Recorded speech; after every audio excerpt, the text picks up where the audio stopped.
आज हम बात करने वाले हैं the magic of thinking big by David J Schwartz book के बारे में। अगर तुमने कभी किसी काम को शुरू करने से पहले ये सोचा है कि पता नहीं मैं कर पाऊंगा या नहीं, तो समझ लो कि वहीं से हार की शुरुआत हो गई थी। लेकिन अगर तुमने अपने दिल में यह भरोसा रखा कि हाँ मैं कर सकता हूं, तो तुमने जीत की ओर पहला कदम रख दिया था। द पावर ऑफ बिलीफ यानी विश्वास की ताकत, यही बात डेविड जे श्वार्ट्ज अपनी किताब the magic of thinking big में बहुत जोर देकर कहते हैं। वो कहते हैं कि तुम्हारा यकीन ही वो फर्स्ट स्पार्क है जो एक्शन को जन्म देता है, और बिना एक्शन के तो कोई भी सपना सिर्फ सपना ही रह जाता है। सोचो ना, एक छोटा बच्चा जब चलना सीखता है तो वो गिरता है, फिर उठता है, फिर गिरता है, लेकिन क्या वो रुक जाता है? नहीं, क्योंकि उसे यकीन होता है कि एक दिन वो चल पाएगा, और यही यकीन उसे लगातार कोशिश करते रहने की हिम्मत देता है। उसी तरह जब हम बड़े हो जाते हैं तो सोसाइटी, फेलियर्स, पास्ट एक्सपीरियंसेस और दूसरों की बातें हमारी बिलीफ को कमज़ोर कर देती हैं। हम सोचते हैं शायद ये मेरे बस की बात नहीं है, अगर फेल हो गया तो लोग क्या कहेंगे, और ये डाउट हमारे अंदर एक इनविजिबल वॉल बना देता है जो हमें आगे बढ़ने से रोकता है। श्वार्ट्ज कहते हैं कि डाउट एक ऐसा वायरस है जो माइंड में साइलेंटली एंट्री करता है और तुम्हारे हर अच्छे थॉट को स्लोली किल कर देता है। जब तुम किसी काम को लेकर डाउटफुल होते हो तो तुम उस काम के लिए ज़रूरी एनर्जी, फोकस और कॉन्फिडेंस खो देते हो। तुम्हारे कदम अपने आप रुक जाते हैं। लेकिन जब तुम बिलीव करते हो, पूरी शिद्दत से बिलीव करते हो, तो तुम अपने ब्रेन को एक सिग्नल देते हो कि ये पॉसिबल है, और फिर तुम्हारा माइंड उस पॉसिबिलिटी को रियलिटी में बदलने के रास्ते ढूंढना शुरू कर देता है। अब ये सब सुनकर कोई ये कह सकता है कि अरे यार, सिर्फ बिलीव करने से थोड़ी ना सब कुछ हो जाता है। हाँ, सही बात है, लेकिन श्वार्ट्ज यही तो कह रहे हैं, बिलीफ ट्रिगर्स एक्शन, यानी बिलीफ से एक्शन शुरू होता है। जब तुम बिलीव करते हो तो तुम ट्राई करते हो, जब ट्राई करते हो तो लर्न करते हो, जब लर्न करते हो तो इम्प्रूव करते हो, और जब इम्प्रूव करते हो तो विन करते हो। मान लो कि तुम्हें पब्लिक स्पीकिंग से डर लगता है, लेकिन एक दिन तुमने डिसाइड किया कि मुझे लोगों के सामने बोलना आना चाहिए और मैं ये सीख सकता हूँ। ये सोचते ही तुम ऑनलाइन वीडियोस देखने लगते हो, मिरर के सामने प्रैक्टिस करने लगते हो, छोटे छोटे ग्रुप में बोलना शुरू करते हो, और धीरे धीरे तुम कॉन्फिडेंट स्पीकर बन जाते हो। लेकिन अगर तुम्हें पहले दिन ही ये लगता कि मुझसे तो नहीं होगा, तो तुम कभी शुरू ही नहीं करते। और यही फर्क बिलीफ बनाम डाउट का है। श्वार्ट्ज ने यह भी देखा कि सक्सेसफुल लोग एवरेज लोगों से ज्यादा इंटेलिजेंट या टैलेंटेड नहीं होते। फर्क सिर्फ माइंडसेट में होता है।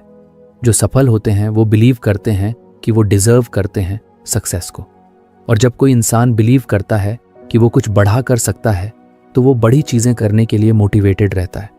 फिर वो बैरियर्स को एक्सक्यूजेस नहीं बनाता, बल्कि उन्हें ब्रेक करता है। वो फेलियर को रीजन नहीं बनाता हार मानने का, बल्कि उसे स्टेपिंग स्टोन बनाता है। बिलीफ एक इमोशनल इंजन की तरह काम करता है। जब तुम बिलीव करते हो तो तुम्हारे अंदर एक बर्निंग डिज़ायर पैदा होती है। वो डिज़ायर तुम्हें सुबह उठने के लिए फोर्स करती है। वो तुम्हें थकने नहीं देती, वो तुम्हें हर बार गिरकर उठने की हिम्मत देती है। श्वार्ट्ज कहते हैं कि अगर तुम खुद पर भरोसा नहीं करते तो कोई और क्यों करेगा। खुद पर बिलीव करना तुम्हारा पहला और सबसे बड़ा इन्वेस्टमेंट है। अब ये बिलीफ कोई मैजिक ट्रिक नहीं है कि आज सोच लिया और कल से सब परफेक्ट हो गया। शुरुआत में तुम फेक कॉन्फिडेंस फील करोगे, डर भी लगेगा, लेकिन उस डर को फेस करने का नाम ही बिलीफ है। जितना ज़्यादा तुम बिलीव करोगे, उतनी ही बार तुम एक्शन लोगे, और जितनी बार तुम एक्शन लोगे, उतना ही तुम्हारा बिलीफ मजबूत होगा। ये एक पॉजिटिव लूप है। Belief leads to action, action leads to success, and success strengthens belief. एक और इंटरेस्टिंग बात श्वार्ट्ज बताते हैं कि जिस तरह नेगेटिव थिंकिंग लोगों के आसपास नेगेटिविटी फैलाती है, उसी तरह पावरफुल बिलीफ दूसरों को भी इंस्पायर करता है। जब तुम खुद पर और अपनी आइडियाज़ पर विश्वास करते हो तो लोग तुम्हें सीरियस लेने लगते हैं। तुम एक मैग्नेट बन जाते हो। अपॉर्चुनिटीज़, सपोर्ट और इंस्पिरेशन नेचुरली तुम्हारी तरफ अट्रैक्ट होने लगती है। एग्जाम्पल के लिए सोचो, किसी ने अगर अपना बिजनेस स्टार्ट किया और वो पूरे कॉन्फिडेंस से बोले कि मुझे पता है ये काम करेगा, तो लोग ऑटोमेटिकली उसकी बातों को अटेंशन से सुनते हैं, इन्वेस्ट करते हैं, सपोर्ट करते हैं। लेकिन अगर वही इंसान बोले कि देखते हैं क्या होता है, शायद काम कर जाए, तो लोग भी अनसर्टेन हो जाते हैं। तुम्हारा बिलीफ तुम्हारा इन्फ्लुएंस भी तय करता है। इसलिए श्वार्ट्ज यही सजेस्ट करते हैं कि कोई भी काम शुरू करने से पहले अपने अंदर के बिलीफ को चेक करो। खुद से पूछो, क्या मैं सच में बिलीव करता हूं कि मैं ये कर सकता हूं? अगर जवाब ना है तो सबसे पहले अपने बिलीफ सिस्टम को रीबिल्ड करो। हर दिन अपने माइंड को ट्रेन करो पॉजिटिव एफर्मेशन से, इंस्पायरिंग स्टोरीज से और छोटे छोटे विंस से। जितना तुम खुद को प्रूफ दोगे कि तुम केपेबल हो, उतना ही तुम्हारा बिलीफ मजबूत होता जाएगा। और हाँ, बिलीफ का मतलब ये नहीं है कि तुम कभी फेल नहीं करोगे। फेल तो सब करते हैं। अगर आपको हमारी फ्री समरी अच्छी लगती है तो आप हमारे चैनल को सब्सक्राइब कर सकते हैं, हमारी मेंबरशिप खरीद सकते हैं या हमें यूपीआई के थ्रू सपोर्ट कर सकते हैं। अब समरी पर वापस चलते हैं। फर्क ये है कि जब तुम बिलीव करते हो तो फेलियर को एंड नहीं, एक फीडबैक समझते हो, और यही एटीट्यूड तुम्हें फिर से ट्राई करने की हिम्मत देता है। तो अगर तुम सच में कुछ बड़ा अचीव करना चाहते हो, चाहे वो जॉब हो, रिलेशनशिप हो, हेल्थ हो या कोई ड्रीम प्रोजेक्ट, तो सबसे पहले अपने बिलीफ को पॉलिश करो, डाउट्स को बाहर निकालो और खुद से कहो, यस आई कैन। क्योंकि जब तुम बिलीव करते हो तभी तुम मूव करते हो, और जब तुम मूव करते हो तभी दुनिया तुम्हारे रास्ते बनाना शुरू करती है। रिमेंबर, यकीन से ही शुरुआत होती है, और शुरुआत ही वो जादू है जो मंजिल की तरफ पहला कदम होता है। अगर तुमने यहां तक पढ़ा है तो एक छोटी सी बात याद रखना, believe big, think big, act big, because small belief gives small results and big belief it changes your life. कभी ध्यान दिया है कि जब हम कोई बड़ा काम करने की सोचते हैं तो सबसे पहले हमारे दिमाग में क्या आता है? एक्सक्यूजेस। हम सोचते हैं, मेरी तबीयत ठीक नहीं रहती, मैं इतना स्मार्ट नहीं हूं, अब मेरी उम्र निकल चुकी है, या फिर मेरी किस्मत ही खराब है। और इन 4 एक्सक्यूज के पीछे छुपा होता है हमारा डर, हमारी हेजिटेशन और हमारी आदत कुछ नया करने से बचने की। डेविड जे श्वार्ट्ज अपनी किताब the magic of thinking big में इस बीमारी को एक नाम देते हैं, एक्सक्यूजाइटिस। ये कोई मेडिकल डिजीज नहीं है, लेकिन ये एक ऐसी मेंटल डिजीज है जो इंसान की ग्रोथ को क्वाइटली किल कर देती है। श्वार्ट्ज कहते हैं कि एक्सक्यूजिटीज वो हैबिट है जहां इंसान हर बार अपने फेलियर या इनएक्शन के लिए कोई बहाना ढूंढ लेता है, और ये बहाने इतने कॉमन हैं कि ज़्यादातर लोग बिना नोटिस किए ही इन्हें अपनी लाइफ में एक्सेप्ट कर लेते हैं। पहला एक्सक्यूज़ है पुअर हेल्थ। बहुत सारे लोग कहते हैं, मेरी तबीयत अच्छी नहीं रहती, मैं रिस्क नहीं ले सकता, मेहनत वाला काम नहीं कर सकता। लेकिन श्वार्ट्ज कहते हैं कि दुनिया में ऐसे हजारों लोग हैं जिन्होंने अपने सीरियस हेल्थ इश्यूज के बावजूद भी बड़ी बड़ी सक्सेस हासिल की है। हेलन केलर को देख लो ना, देख सकती थी ना सुन सकती थी, लेकिन फिर भी वो मिलियंस लोगों के लिए इंस्पिरेशन बनी। अगर तुम अपनी एनर्जी को हेल्थ के बहानों में वेस्ट करने के बजाय उसे सही डाइट, थोड़ी सी एक्सरसाइज और रेस्ट में लगाओ, तो हेल्थ खुद ब खुद इंप्रूव होने लगेगी। हेल्थ को एक्सक्यूज बनाना छोड़ दो और उसे मोटिवेशन बनाओ कि मैं फिट होकर अपने सपनों को पूरा करूंगा। दूसरा एक्सक्यूज है लैक ऑफ इंटेलिजेंस। श्वार्ट्ज कहते हैं कि बहुत से लोग सोचते हैं कि वो इसलिए सक्सेस नहीं पा सकते क्योंकि वो बॉर्न इंटेलिजेंट नहीं है। लेकिन इंटेलिजेंस सिर्फ आईक्यू टेस्ट की बात नहीं है। स्मार्ट वो नहीं जो सब कुछ जानता है, स्मार्ट वो है जो सीखना जानता है।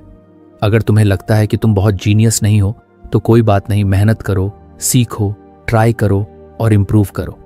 दुनिया के सबसे बड़े एंटरप्रेन्योर्स या लीडर्स में से कई स्कूल में एवरेज स्टूडेंट्स थे।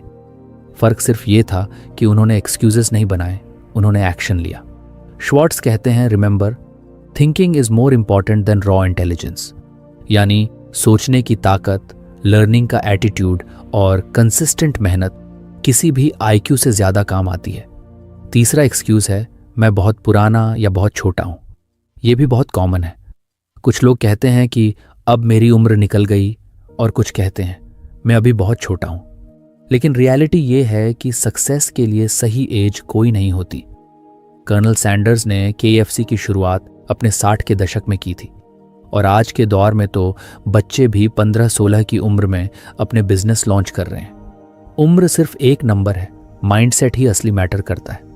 अगर तुम बिलीव करते हो कि तुम्हारी उम्र तुम्हारी स्ट्रेंथ बन सकती है तो वो बन भी जाएगी। श्वार्ट्ज कहते हैं कि तुम्हें अपनी एज को लेकर प्राउड फील करना चाहिए, चाहे तुम यंग हो और तुम्हारे पास एनर्जी है, या ओल्ड हो और तुम्हारे पास एक्सपीरियंस है। चौथा, और शायद सबसे जानी पहचानी एक्सक्यूज है लक। लोग कहते हैं कि मेरी किस्मत ही खराब है, उसका तो नसीब अच्छा था इसलिए वो जीत गया। श्वार्ट्ज इसे सबसे डेंजरस एक्सक्यूज मानते हैं क्योंकि ये इंसान को पावरलेस बना देता है। जब तुम लक को अपनी सक्सेस या फेलियर का कारण मानने लगते हो तो तुम एक्शन लेना बंद कर देते हो। श्वार्ट्ज समझाते हैं कि सक्सेसफुल लोग लक का वेट नहीं करते, वो मेहनत करते हैं, अपॉर्चुनिटीज क्रिएट करते हैं और जब चांस आता है तो रेडी रहते हैं। लक को कंट्रोल नहीं किया जा सकता, लेकिन प्रिपरेशन और एटीट्यूड तुम्हारे कंट्रोल में है और अक्सर वही लोग लकी बनते हैं जो प्रिपेयर्ड रहते हैं। अब सोचो, अगर तुम ऊपर के किसी भी एक्सक्यूज में बिलीव करते हो, हेल्थ, इंटेलिजेंस, एज या लक, तो क्या तुम सच में कुछ बड़ा अचीव कर पाओगे? नहीं ना। श्वार्ट्ज कहते हैं कि हर बार जब तुम कोई एक्सक्यूज देते हो तुम अपनी ग्रोथ को 10 कदम पीछे धकेलते हो। एक्सक्यूज मेकिंग से कुछ नहीं मिलता, ना रिस्पेक्ट, ना रिजल्ट्स, ना हैप्पीनेस। एक्सक्यूज मेकिंग एक कंफर्टेबल जोन है, लेकिन ये जोन तुम्हें एवरेज बना देता है। इसलिए श्वार्ट्ज स्ट्रांगली रेकमेंड करते हैं कि अगर तुम सच में लाइफ में कुछ बड़ा करना चाहते हो तो सबसे पहले अपने एक्सक्यूजेस को आइडेंटिफाई करो। ध्यान दो कि तुम कब कब एक्सक्यूजेस देते हो। मुझे टाइम नहीं है, मुझे डर लगता है, मेरे पास पैसे नहीं हैं, और खुद से पूछो क्या ये रियल रीज़न है या बस एक बहाना है। जब भी माइंड में कोई एक्सक्यूज आए तो उसे चैलेंज करो, उस पर क्वेश्चन करो। सोचो, अगर यही सिचुएशन किसी और के साथ होती तो क्या वो भी हार मान लेता या कुछ करता? फिर खुद से एक और सवाल पूछो, इस एक्सक्यूज से बचते हुए मैं क्या कर सकता हूं? एक्सक्यूजिटिस से निकलने का सबसे अच्छा तरीका है एक्शन। एक्सक्यूज का उल्टा एक्शन है। जब तुम एक्शन लेते हो तो तुम्हारे एक्सक्यूजेस धीरे धीरे फेड होने लगते हैं। एग्जाम्पल के लिए, अगर तुम कहते हो कि मेरे पास स्किल नहीं है, तो एक्शन ये होगा कि तुम उस स्किल को सीखना शुरू करो। अगर एक्सक्यूज है कि मेरे पास टाइम नहीं है, तो एक्शन ये होगा कि तुम अपना स्केड्यूल देखो और नॉन इम्पॉर्टेंट कामों को हटाकर टाइम निकालो। एक्सक्यूजिटिस से निकलना एक हैबिट का काम है। शुरुआत में माइंड बार बार एक्सक्यूजेस बनाएगा, लेकिन हर बार जब तुम उन एक्सक्यूजेस को रिजेक्ट करके एक्शन लोगे तो तुम अपने अंदर एक नई एनर्जी फील करोगे। धीरे धीरे तुम ये फील करोगे कि तुम अपने एक्सक्यूजेस से ऊपर उठ चुके हो और वहीं से तुम्हारी रियल ग्रोथ शुरू होगी। एक्सक्यूजेस से भरी जिंदगी सिर्फ रिग्रेट देती है, लेकिन एक्सक्यूजेस को छोड़कर एक्शन से भरी जिंदगी सैटिस्फैक्शन, प्राइड और सक्सेस देती है। श्वार्ट्ज ये नहीं कहते कि प्रॉब्लम्स नहीं होंगी, प्रॉब्लम्स सबके साथ होती हैं। फर्क सिर्फ इतना है कि कुछ लोग उन प्रॉब्लम्स को एक्सक्यूज बना लेते हैं और कुछ लोग उन्हें रीजन बना लेते हैं, स्ट्रॉन्गर बनने का रीजन, आगे बढ़ने का रीजन। इसलिए अगर तुम सच में कुछ बड़ा सोचते हो तो अपने अंदर की उस आवाज को बंद करो जो कहती है तू नहीं कर पाएगा, तेरे पास तो ये कमी है, और उसकी जगह एक नई आवाज को जगह दो, मैं करूंगा, चाहे जैसी भी सिचुएशन हो। क्योंकि आखिर में जिंदगी उन्हें रिवॉर्ड देती है जो एक्सक्यूजेस नहीं बनाते बल्कि एक्शन लेते हैं। So stop excusing, start doing. यही श्वार्ट्ज का सीधा और पावरफुल मैसेज है। कभी कभी हम सबको लगता है कि हमारे अंदर वो बात नहीं है, वो कॉन्फिडेंस नहीं है जो दूसरों में होता है। जब कोई स्टेज पर कॉन्फिडेंटली बोलता है, लोगों से खुलकर बात करता है, डिसीजन लेता है, तो हम बस दूर खड़े होकर सोचते रह जाते हैं, काश मैं भी ऐसा कर पाता। लेकिन सच ये है कि कॉन्फिडेंस कोई जन्मजात गिफ्ट नहीं होता, ये एक स्किल है जो धीरे धीरे प्रैक्टिस से डेवलप होती है। डेविड जे श्वार्ट्ज अपनी किताब the magic of thinking big में यही समझाते हैं कि कॉन्फिडेंस ऐसे ही नहीं आता, उसे फेस करके बिल्ड करना पड़ता है। श्वार्ट्ज कहते हैं कि कॉन्फिडेंस ग्रो करता है जब हम अपने डर का सामना करते हैं। डर से भागने से वो और बड़ा हो जाता है, लेकिन जब हम उसकी आंखों में आंख डालकर खड़े हो जाते हैं तो डर खुद छोटा पड़ने लगता है। हर बार जब हम किसी डर को फेस करते हैं हमारा कॉन्फिडेंस एक लेवल ऊपर चला जाता है। श्वार्ट्ज इसे बार बार एम्फसाइज करते हैं कि डर से लड़ने का सबसे अच्छा तरीका है एक्शन। जितना ज्यादा एक्शन लोगे उतना ज्यादा कॉन्फिडेंस आएगा। सोचो, जब कोई बच्चा पहली बार साइकिल चलाना सीखता है तो वो डरता है गिरने का, चोट लगने का, सबके सामने एम्बैरेस होने का। लेकिन जैसे जैसे वो प्रैक्टिस करता है, थोड़ा थोड़ा चलाने लगता है, गिरता है, फिर उठता है, वैसे ही उसके अंदर कॉन्फिडेंस आना शुरू हो जाता है। वही प्रिंसिपल हमारी लाइफ के हर एरिया में अप्लाई होता है, चाहे वो पब्लिक स्पीकिंग हो, न्यू लोगों से मिलना हो या कोई बड़ा डिसीजन लेना हो। जब तक तुम ट्राई नहीं करोगे कॉन्फिडेंस नहीं आएगा। श्वार्ट्ज एक बहुत ही सिंपल तरीका बताते हैं अपने डेली लाइफ में छोटे छोटे एक्शन लो जो तुम्हारे कंफर्ट जोन से बाहर हो, जैसे किसी स्ट्रेंजर को कॉन्फिडेंटली स्माइल देकर नमस्ते बोलना, या किसी मीटिंग में अपने आइडियाज क्लियरली और कॉन्फिडेंटली एक्सप्रेस करना। जब तुम ऐसा करते हो तो तुम अपने दिमाग को ये सिग्नल देते हो कि मैं कैपेबल हूं, मैं डर के बावजूद एक्शन ले सकता हूं। और यही हैबिट तुम्हारा कॉन्फिडेंस स्ट्रांग बनाती है। एक बहुत इंटरेस्टिंग बात श्वार्ट्ज कहते हैं, act confident and you will feel confident. यानी तुम्हें पहले कॉन्फिडेंट लगना पड़ेगा, तभी तुम अंदर से कॉन्फिडेंट महसूस करने लगोगे।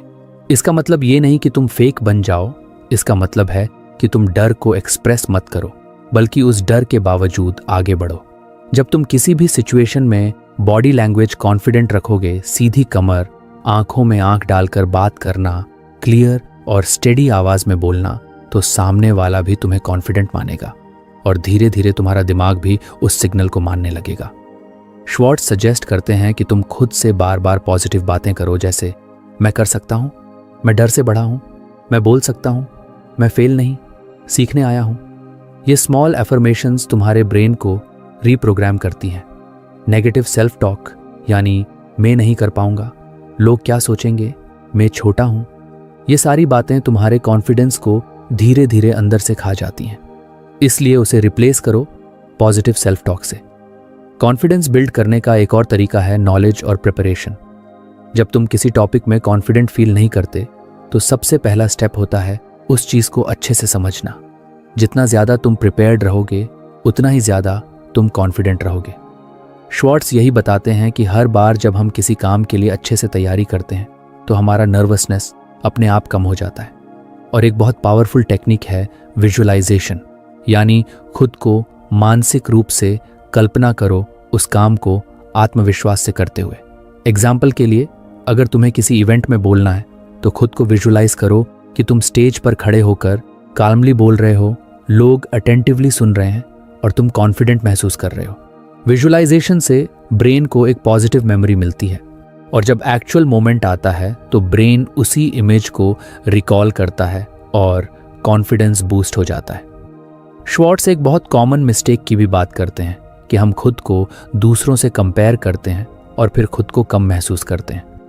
जब हम किसी कॉन्फिडेंट इंसान को देखते हैं तो हम सोचते हैं वो तो बॉर्न कॉन्फिडेंट है, मैं वैसा नहीं बन सकता। लेकिन ये सोच गलत है। हम सब अलग हैं और हम सबके पास कॉन्फिडेंस डेवलप करने की इक्वल कैपेसिटी है। तुम्हें दूसरों से नहीं खुद से कंपेयर करना है। आज तुम कल से बेटर हो रहे हो या नहीं, यही सबसे बड़ा मेजर है। कॉन्फिडेंस की जर्नी कभी स्मूथ नहीं होती। कभी कभी तुम नर्वस फील करोगे, कभी कभी फेल भी करोगे, लेकिन श्वार्ट्ज कहते हैं falling is not failing, failing to try is. जब तुम गिरकर फिर से खड़े होते हो तो तुम्हारे अंदर की स्ट्रेंथ और कॉन्फिडेंस दोनों और ज्यादा बढ़ते हैं। इसलिए हार मत मानो, प्रैक्टिस करते रहो, छोटे छोटे कदम लो और धीरे धीरे तुम खुद पर बिलीव करना सीख जाओगे। अब एक बार इमेजिन करो तुम्हारी जिंदगी कैसी होगी अगर तुम्हें खुद पर पूरा भरोसा हो, अगर तुम मीटिंग्स में बिना डरे अपनी बात रख पाते, अगर तुम इंटरव्यूज में कॉन्फिडेंटली आंसर देते, अगर तुम अपने आइडियाज को बोल्डली शेयर कर पाते।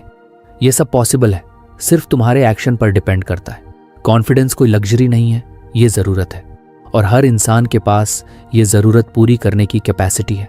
फर्क बस इतना है, कुछ लोग डर के आगे एक्शन लेते हैं और कुछ लोग एक्सक्यूजेस के पीछे छुप जाते हैं। श्वार्ट्ज का साफ मैसेज है, face your fear, speak up, take risks and watch your confidence soar. तो अगली बार जब तुम्हें लगे कि मुझे कॉन्फिडेंस नहीं है, तो बस याद रखना कॉन्फिडेंस कोई चीज नहीं जो बाहर से लानी है, वो तुम्हारे अंदर ऑलरेडी है। बस उसे बाहर निकालने के लिए तुम्हें थोड़ा करेज चाहिए, थोड़ा एक्शन चाहिए और थोड़ा टाइम। और अगर तुम ये तीनों देने को रेडी हो तो कोई तुम्हें रोक नहीं सकता कॉन्फिडेंट बनने से और फिर सक्सेसफुल बनने से। हर इंसान चाहता है कि उसकी जिंदगी में कुछ बड़ा हो, कुछ मीनिंगफुल हो, कुछ ऐसा हो जिस पर वो गर्व कर सके। लेकिन अक्सर लोग सोचते हैं कि बस किस्मत वाले लोग ही बड़े काम कर पाते हैं। असल में ऐसा नहीं है। डेविड जे श्वार्ट्ज अपनी किताब the magic of thinking big में एक बहुत पावरफुल बात कहते हैं, अगर आपको ज्यादा पाना है तो पहले आपको ज्यादा सोचना होगा। यही है शुरुआत गोल सेटिंग और विजन की। जब तक आप ये नहीं सोचते कि आपको क्या चाहिए और कैसे चाहिए, तब तक कुछ बड़ा अचीव करना ऑलमोस्ट इम्पॉसिबल होता है। जब हम छोटे गोल्स रखते हैं तो हम खुद को स्मॉल स्केल पर ही लिमिट कर देते हैं, लेकिन जब हम अपने गोल्स को बढ़ा रखते हैं तो हमारा माइंड भी ऑटोमेटिकली एक्सपैंड हो जाता है। श्वार्ट्ज कहते हैं कि माइंड एक मसल की तरह होता है, जितना ज़्यादा आप उसे स्ट्रेच करते हो उतना ज़्यादा वो ग्रो करता है। जब आप बोल्ड और एम्बिशियस गोल्स सेट करते हो तो आपका दिमाग उन गोल्स को अचीव करने के तरीके ढूंढना शुरू कर देता है। गोल सेटिंग सिर्फ एक फॉर्मल प्रोसेस नहीं है जहां आप नोटबुक में कुछ पॉइंट्स लिखते हो और फिर भूल जाते हो। ये एक डीपली इमोशनल प्रोसेस है जहां आप अपनी डिज़ायर्स, अपनी कैपेबिलिटीज़ और अपनी लाइफ की डायरेक्शन को साफ साफ डिफाइन करते हो। और जब ये क्लैरिटी होती है तब एक्शन लेना और भी आसान हो जाता है। श्वार्ट्ज बताते हैं कि गोल सेटिंग का पहला स्टेप है विजुअलाइजेशन, यानी आप अपने माइंड में वो पिक्चर क्रिएट करो कि आप जो चाहते हो वो ऑलरेडी रियलिटी बन चुका है। इमेजिन करो तुम वो जॉब कर रहे हो जो तुम्हें पसंद है, तुम्हारा बिजनेस ग्रो कर रहा है, तुम्हारा घर है, फैमिली खुश है और तुम खुद कॉन्फिडेंट और सेटिस्फाइड महसूस कर रहे हो। ये सब सिर्फ फैंटेसी नहीं है, ये विजन है। जब आप किसी चीज़ को विविडली इमेजिन करते हो उसकी छोटी से छोटी डिटेल्स के साथ, तो आपका माइंड उस इमेजिनेशन को रियलिटी में बदलने के लिए एक्शन लेने लगता है। विजुलाइज करते वक्त सिर्फ इमेज देखना काफ़ी नहीं होता, उसे फील भी करना होता है। जैसे उस मोमेंट की खुशी, उस सक्सेस का प्राइड, वो इंटरनल सेटिस्फैक्शन, सब कुछ अपने इमेजिनेशन में महसूस करो। जब आप किसी गोल को माइंड में बार बार देख और फील करते हो तो वो धीरे धीरे आपके सबकॉन्शियस माइंड में बैठने लगता है। और यहीं से शुरू होती है असली मैजिक, जब आपका सबकॉन्शियस माइंड आपको उस गोल की तरफ पुश करता है। लेकिन सिर्फ सोचना और इमेजिन करना ही काफ़ी नहीं है। श्वार्ट्ज क्लियरली कहते हैं कि विजन को रियलिटी में बदलने के लिए एक कॉन्क्रीट प्लान होना बहुत ज़रूरी है, यानी ऐसा प्लान जो प्रैक्टिकल हो, टाइम बाउंड हो और जिस पर आप रोज़ थोड़ा थोड़ा करके काम कर सको। इस प्लान को बनाते वक्त आप अपने बड़े गोल को छोटे एक्शनेबल स्टेप्स में डिवाइड करो, जैसे माइलस्टोन्स। जैसे अगर आपका गोल है कि आप एक ऑथर बनना चाहते हो तो पहले स्टेप हो सकता है रोज़ 500 वर्ड्स लिखना, फिर 1 महीने में एक चैप्टर कंप्लीट करना और फिर 3 महीने में पहला ड्राफ्ट तैयार करना। हर छोटे स्टेप को पूरा करने के बाद आपको एक सेंस ऑफ अचीवमेंट मिलता है जो मोटिवेशन को बढ़ाता है। और फिर जब आप लगातार प्रोग्रेस करते हो तो कॉन्फिडेंस भी बढ़ता है और मोमेंटम भी। श्वार्ट्ज इस चीज़ को एम्फसाइज करते हैं कि जब आप खुद की प्रोग्रेस देखते हो तो आप अपने बड़े गोल्स से डरना छोड़ देते हो और एक्साइटेड फील करते हो। बहुत बार लोग गोल्स इसलिए सेट नहीं करते क्योंकि उन्हें लगता है कि इतना बड़ा गोल मैं कैसे अचीव कर पाऊंगा, या फिर मेरे पास टाइम नहीं है, रिसोर्सेज नहीं है, एक्सपीरियंस नहीं है। लेकिन श्वार्ट्ज रिमाइंड करते हैं कि कोई भी बड़ा गोल तभी पॉसिबल बनता है जब आप उसे सोचने की हिम्मत करते हो। अगर आप सिर्फ करंट सिचुएशन को देखकर ही डिसाइड करोगे कि आप क्या कर सकते हो तो आप कभी ग्रो नहीं कर पाओगे। विजन का मतलब ही होता है अपनी करंट रियलिटी से बाहर जाकर देखना कि आप क्या बन सकते हो। श्वार्ट्ज गोल सेटिंग को सिर्फ पर्सनल अचीवमेंट से नहीं जोड़ते, बल्कि वो इसे एक बड़े जीवन के उद्देश्य से जोड़ते हैं। जब आपके लक्ष्य सिर्फ पैसे कमाने या प्रसिद्ध होने तक सीमित नहीं होते, बल्कि किसी मीनिंगफुल पर्पस से जुड़े होते हैं, तो उनका पावर और भी ज़्यादा होता है। जैसे अगर आपका गोल है कि आप दूसरों की लाइफ में पॉजिटिव चेंज लाना चाहते हो, तो आपकी मोटिवेशन कहीं ज़्यादा डीप होगी। एक और इम्पॉर्टेंट बात श्वार्ट्ज बताते हैं, गोल्स को क्लियरली लिखना। जब आप अपने गोल्स को पेपर पर लिखते हो तो वो वेग थॉट्स से निकलकर रियल कमिटमेंट्स बन जाते हैं। और जब आप उन्हें हर दिन पढ़ते हो तो वो आपको कॉन्स्टेंटली याद दिलाते रहते हैं कि आपकी लाइफ की डायरेक्शन क्या है। बहुत सक्सेसफुल लोग यही हैबिट फॉलो करते हैं। वो अपने गोल्स को डेली रिव्यू करते हैं, उन्हें रिवाइज करते हैं और अपने प्रोग्रेस को ट्रैक करते हैं। कभी कभी ऐसा भी होगा कि आप किसी गोल पर काम कर रहे हो और बीच में सेटबैक आ जाए, कोई फेलियर, कोई रिजेक्शन, कोई डिले। श्वार्ट्ज यही कहते हैं, सेटबैक्स आने ही वाले हैं, लेकिन वो ये डिफाइन नहीं करते कि आप कहाँ पहुंचोगे। सेटबैक का मतलब ये नहीं कि आपका गोल गलत था, इसका मतलब बस ये है कि आपको थोड़ा एडजस्ट करना है, थोड़ा और मजबूत बनना है। अगर आपका विजन स्ट्रांग है तो कोई भी ऑब्स्टिकल आपको रोक नहीं सकता। श्वार्ट्ज ये भी सजेस्ट करते हैं कि आप अपने गोल्स के बारे में दूसरों से बात करो, स्पेशली उन लोगों से जो आपको सपोर्ट करते हैं। जब आप अपने विजन को शेयर करते हो तो उससे 2 फायदे होते हैं। एक, आपको और क्लैरिटी मिलती है, दूसरा, आप अकाउंटेबल महसूस करने लगते हो। और कभी कभी कोई एक कॉन्वर्जेशन ही आपकी पूरी माइंडसेट को बदल देती है। जब आप गोल सेट करते हो तो एक और चीज़ ज़रूरी है, पेशेंस। बहुत बार हम जल्दबाजी में रिजल्ट्स चाहते हैं, लेकिन श्वार्ट्ज याद दिलाते हैं कि बड़ी चीज़ों में टाइम लगता है। आपको अपने प्लान के साथ कंसिस्टेंट रहना है, छोटे छोटे विक्ट्रीज को सेलिब्रेट करना है और अपने विजन पर फेथ बनाए रखना है। वो कहते हैं, बड़ा सफलता छोटी सफलताओं का योग है, दिन ब दिन। आखिर में गोल सेटिंग और विजन सिर्फ कोई थियोरेटिकल कॉन्सेप्ट नहीं है, ये आपकी जिंदगी को डायरेक्शन देने वाला कंपस है। जब आपके पास क्लियर विजन होता है तो आप डिस्ट्रैक्शन से बचे रहते हो, आप अपने एनर्जी को सही जगह इन्वेस्ट करते हो और आप अपनी पोटेंशियल को धीरे धीरे अनलॉक करते हो। तो अब सवाल ये नहीं है कि क्या मैं कर सकता हूँ, बल्कि सवाल है मैं क्या करना चाहता हूँ और उसके लिए क्या मैं तैयार हूँ। श्वार्ट्ज का मैसेज बिल्कुल सीधा है, सोचो बड़ा, विजुलाइज करो क्लियरली, प्लान बनाओ स्मार्टली और एक्शन लो डेली। और फिर देखो कैसे आपकी लाइफ बदलती है, एक ड्रीम से एक रियलिटी में। हर इंसान के अंदर एक अनोखी सोच होती है, एक अलग पर्सपेक्टिव होता है दुनिया को देखने का। लेकिन क्या होता है कि हम बचपन से लेकर बड़े होने तक एक ही तरह की सोच में ढलते जाते हैं, जो सोसाइटी सिखाती है, जो स्कूल सिखाता है, जो लोग कहते हैं कि ऐसा ही होता है, यही सही तरीका है, रिस्क मत लो, सेफ रहो। धीरे धीरे हमारी सोच बॉक्स्ड हो जाती है और हम ट्रेडिशनल थिंकिंग के ट्रैप में फंस जाते हैं। डेविड जे श्वार्ट्ज कहते हैं कि अगर आप कुछ बड़ा अचीव करना चाहते हो तो आपको ट्रेडिशनल सोच को तोड़कर क्रिएटिवली सोचना और ड्रीम करना आना चाहिए। क्रिएटिव सोच का मतलब होता है चीज़ों को अलग तरीके से देखना, नए तरीके ढूंढना और पुराने रूल्स को बिना ब्लाइंडली फॉलो किए खुद से सवाल पूछना, क्या यही बेस्ट तरीका है? क्या इससे बेहतर कुछ और नहीं हो सकता? जब हम हर चीज़ को चैलेंज करना शुरू करते हैं, आइडियाज़ को, रूटीन्स को, सिस्टम्स को, तभी असली क्रिएटिविटी शुरू होती है। श्वार्ट्ज कहते हैं कि हर बड़ा बिजनेस, हर बड़ी इन्वेंशन, हर सक्सेस स्टोरी के पीछे एक क्रिएटिव सोच होती है, जो लोगों ने तब अपनाई जब बाकियों ने कहा कि ये नहीं हो सकता। हम में से कई लोग सोचते हैं कि क्रिएटिव थिंकिंग किसी खास तरह के लोगों की क्वालिटी होती है, जैसे आर्टिस्ट्स, डिज़ाइनर्स या इन्वेंटर्स। लेकिन सच ये है कि हर इंसान में क्रिएटिविटी होती है, बस ज़रूरत है उसे एक्टिवेट करने की। और ये तभी होता है जब आप कॉन्शियसली अपने माइंड को ओपन करते हो नए आइडियाज़ के लिए, नई पॉसिबिलिटीज़ के लिए, और सबसे ज़रूरी फेलियर के डर के बिना। श्वार्ट्ज यही कहते हैं, डर को क्रिएटिविटी के रास्ते में मत आने दो। फियर ऑफ फेलियर आपकी इमेजिनेशन को ब्लॉक कर देता है। इसलिए अगर आपको क्रिएटिवली सोचना है तो आपको यह सीखना होगा कि फेलियर कोई एंड नहीं है, बल्कि ग्रोथ का हिस्सा है। कभी नोटिस किया है छोटे बच्चे कैसे बिना किसी हेजिटेशन के कुछ भी सोचते हैं, कुछ भी इमेजिन कर लेते हैं? उनके लिए कोई लिमिट नहीं होती। वो एक पेन को रॉकेट बना देते हैं, एक चादर को सुपर हीरो की केप बना देते हैं, क्योंकि उन्होंने अभी तक ये नहीं सीखा कि क्या पॉसिबल है और क्या नहीं। यही है प्योर क्रिएटिविटी।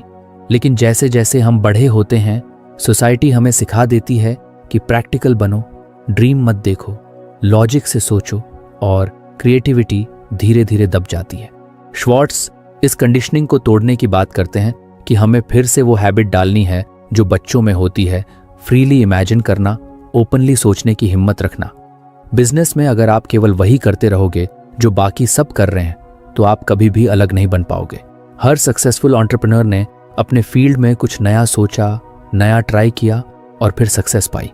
श्वार्ट्ज कहते हैं कि अगर आप अपने बिजनेस या करियर में आगे बढ़ना चाहते हो तो आपको ये हैबिट डालनी होगी, डेली अपने काम को देखने का एक नया तरीका सोचना। क्या मैं इसे और बेटर कर सकता हूँ? क्या कोई और तरीका है जो ज्यादा इफेक्टिव होगा? ये क्वेश्चंस आपको रूटीन से बाहर निकालते हैं और इनोवेशन की तरफ ले जाते हैं। क्रिएटिव सोच रिलेशनशिप्स में भी इक्वली इंपॉर्टेंट होती है। अक्सर हम अपनी रिलेशनशिप्स, चाहे वो फैमिली हो, फ्रेंड्स हो या रोमांटिक, एक पैटर्न में चला लेते हैं। वही बातें, वही फाइट्स, वही मिसअंडरस्टैंडिंग्स। श्वार्ट्ज सजेस्ट करते हैं कि अगर आप अपने रिलेशनशिप्स को स्ट्रॉन्ग और एक्साइटिंग बनाना चाहते हो तो आपको क्रिएटिवली सोचना होगा। किसी को सरप्राइज करना, किसी की प्रॉब्लम को अलग नज़रिए से समझना, किसी कॉन्फ्लिक्ट को सॉल्व करने के लिए नया तरीका अडॉप्ट करना, ये सब आपके इमोशनल इंटेलिजेंस और क्रिएटिविटी का ही हिस्सा होता है। लाइफ प्लानिंग में भी क्रिएटिविटी की बहुत बड़ी रोल होती है। बहुत लोग एक ही टेम्पलेट के हिसाब से जीते हैं। पढ़ाई करो, जॉब लो, शादी करो, EMI भरो और फिर बस टाइम पास करो। श्वार्ट्ज इस साइकिल को क्वेश्चन करने की बात करते हैं। क्या यही है आपकी ड्रीम लाइफ, या आप कुछ अलग चाहते हो? अगर आप अपनी लाइफ को डिज़ाइन करना चाहते हो जैसे एक आर्किटेक्ट अपनी ड्रीम बिल्डिंग बनाता है, तो आपको क्रिएटिविटी चाहिए। क्रिएटिव सोच आपको ये हिम्मत देती है कि आप खुद से पूछ सको, अगर कोई भी लिमिट ना हो तो मैं क्या करना चाहूँगा? क्या मैं अपनी जॉब को ऐसे बदल सकता हूँ कि वो एक्साइटिंग बने? क्या मैं एक ऐसा लाइफस्टाइल बना सकता हूँ जो मेरी वैल्यूज़ और डिज़ायर्स से मैच करता हो? एक और ज़रूरी बात श्वार्ट्ज बताते हैं, क्रिएटिव सोच के लिए ज़रूरी है कि आप क्यूरियोसिटी बनाए रखो। मतलब हर चीज़ में इंटरेस्ट लो, नए लोगों से मिलो, अलग अलग टॉपिक्स पर पढ़ो, ऑब्जर्व करो। जब आप अपने दिमाग को न्यू इनपुट्स देते हो तो वो नेचुरली नए आइडियाज़ जनरेट करता है। क्रिएटिविटी कभी भी खाली दिमाग में नहीं आती, उसे फ्यूल चाहिए, और वो फ्यूल है क्यूरियोसिटी, एक्सप्लोरेशन और एक्सपेरिमेंटेशन। अगर आप चाहते हो कि आपकी थिंकिंग और ड्रीमिंग क्रिएटिव बने, तो आपको मैं पहले से ही पर्याप्त जानता हूँ वाले एटीट्यूड को छोड़ना होगा। जब आप मान लेते हो कि मुझे सब आता है, तो आप सीखना बंद कर देते हो। श्वार्ट्ज कहते हैं कि सबसे सक्सेसफुल और क्रिएटिव लोग हमेशा सीखते रहते हैं। वो नए पर्सपेक्टिव्स को सुनते हैं, अपने व्यूज़ को चैलेंज करते हैं और खुद से बेटर वर्जन्स बनाते हैं। एक क्रिएटिव माइंड हमेशा एक लर्नर की तरह सोचता है। क्रिएटिव ड्रीमिंग में एक और इंटरेस्टिंग चीज़ होती है विजुअलाइजेशन। श्वार्ट्ज कहते हैं कि जब आप अपने सपनों को विजुअलाइज करते हो, साफ साफ पिक्चर बनाते हो अपने माइंड में, तो वो सपने रियलिटी के और करीब आ जाते हैं। लेकिन उस विजुअलाइजेशन में भी क्रिएटिविटी चाहिए। इमेजिन करो कि आपकी लाइफ कैसी दिखेगी अगर आप फियरलेसली अपने आइडियाज़ को फॉलो कर सको। आप कहाँ होंगे, क्या कर रहे होंगे, कैसा महसूस कर रहे होंगे। ये इमेजेस आपके अंदर एक्साइटमेंट और एनर्जी भरती हैं, जो आपको एक्शन की तरफ पुश करती हैं। अब सवाल आता है, क्रिएटिव सोच को डेली लाइफ में कैसे लाएं? श्वार्ट्ज कुछ प्रैक्टिकल स्टेप्स बताते हैं। सबसे पहले अपने कंफर्ट जोन से बाहर निकलो। कुछ ऐसा करो जो आपने पहले कभी नहीं किया। किसी नए टॉपिक पर पढ़ो, किसी नए इंसान से बात करो, किसी नए जगह जाओ। सेकंड, हर प्रॉब्लम को एक अपॉर्चुनिटी की तरह देखो, कुछ नया सोचने और ट्राई करने का मौका। थर्ड, ब्रेनस्टॉर्मिंग को हैबिट बना लो। रोज अपने गोल्स या प्रॉब्लम्स पर बैठकर 5 से 10 आइडियाज सोचो, भले ही वो सिली क्यों ना हो। और फोर्थ, दूसरों के आइडियाज को रिजेक्ट करने से पहले उन्हें समझो, क्योंकि कई बार इंस्पिरेशन वहीं से आती है जहां हम एक्सपेक्ट नहीं करते। क्रिएटिव सोच और ड्रीमिंग का असली ब्यूटी यही है, ये आपको लिमिटेशन से लिबरेशन की ओर ले जाती है। श्वार्ट्ज कहते हैं कि दुनिया उन्हीं लोगों को याद रखती है जिन्होंने डिफरेंटली सोचा, बोल्डली ड्रीम किया और अनट्रेडिशनल रास्ते अपनाए। और ऐसे लोग बनते हैं प्रैक्टिस से, करेज से और सबसे ज़रूरी बिलीफ से कि मैं कुछ अलग कर सकता हूँ। तो अगर आप चाहते हो कि आपकी लाइफ सिर्फ सर्वाइवल के लिए ना हो, बल्कि एक क्रिएटिव एक्सप्रेशन बने, तो आज से ही खुद से ये सवाल पूछो, क्या मैं वही कर रहा हूँ जो सब कर रहे हैं? क्या मैं अपनी इमेजिनेशन को खुलकर एक्सप्लोर कर रहा हूँ? और क्या मैं अपने ड्रीम्स को नए नज़रिए से देख रहा हूँ? जब आप इन सवालों के जवाब ऑनेस्टली देने लगते हो, तब आप सच में क्रिएटिव सोचने और ड्रीम करने लगते हो, और वहीं से शुरू होती है एक एक्स्ट्रॉर्डिनरी लाइफ की जर्नी। तो फ्रेंड्स, ये थी हमारी आज की बुक समरी। आपको कैसी लगी कमेंट करके ज़रूर बताएं, और धन्यवाद आपका समरी एंड तक सुनने के लिए।